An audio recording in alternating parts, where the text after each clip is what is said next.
As we begin our parenting series tonight, I want to direct your attention to the most familiar verse in all the Bible. And that is John 3:16. Here Jesus tells us God's purpose in sending Him into the world.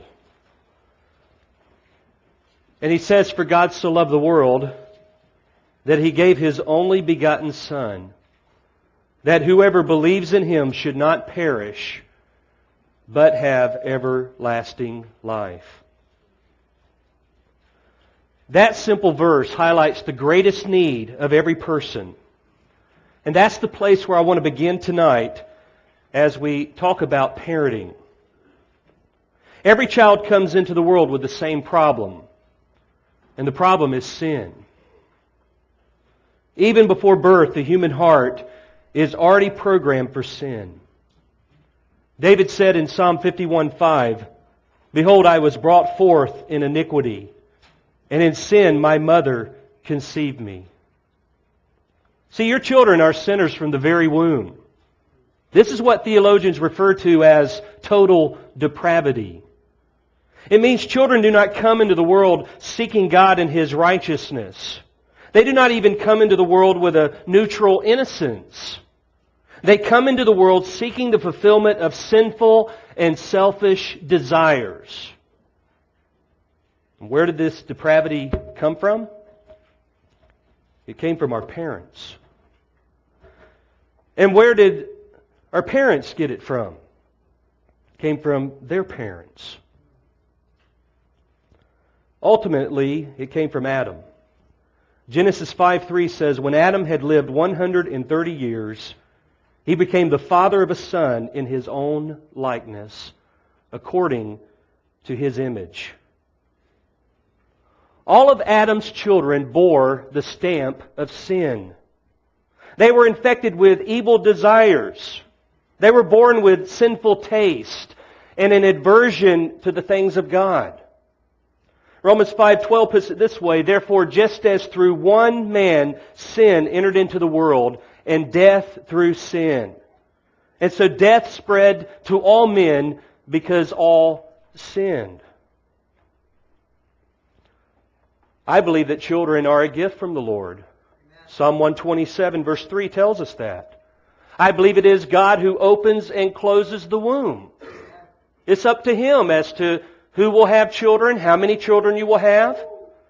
That is His business. And we read that tonight in Genesis chapter 20 and verse 18. But every womb He opens and causes to conceive, it bears the image of Adam's sin. Galatians 3:22 puts it this way, "But the Scripture has shut up all men under sin." All men. It says in Ecclesiastes 7:20, "Indeed there is not a righteous man on earth who continually does good and who never sins." In both of those passages we are told that everyone is affected by sin. In fact, there's another passage that's even more poignant than the others, and it's Romans 3:10, which says, "As it is written, there is none righteous, not even one. There is none who understands. There is none who seeks for God. All have turned aside. Together they have become useless. There is none who does good. There is not even one." You see, we inherit both the guilt and the corruption of Adam's sin. And we pass this on to our offspring.